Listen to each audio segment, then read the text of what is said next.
ได้ยินว้าทุกอย่างยังไงได้ฟังทุกสิ่งเข้ามามันคือเรื่องจริงเธอไม่อยากให้จริงเลยเธอ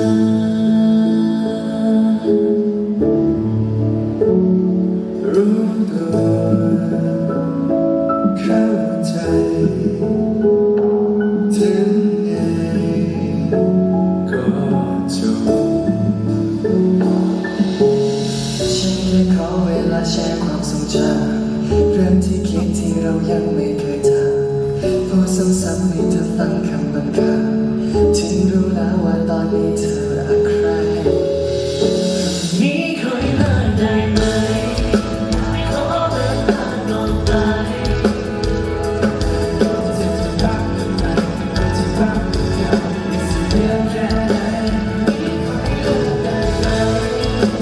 คิดเป็นครั้งสุดท้าย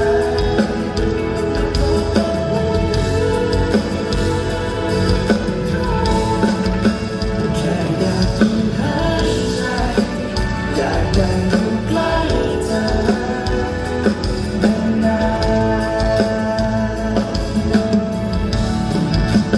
อยากอยู่ข้างใจอยากจะอยู่ข้างเธอนาน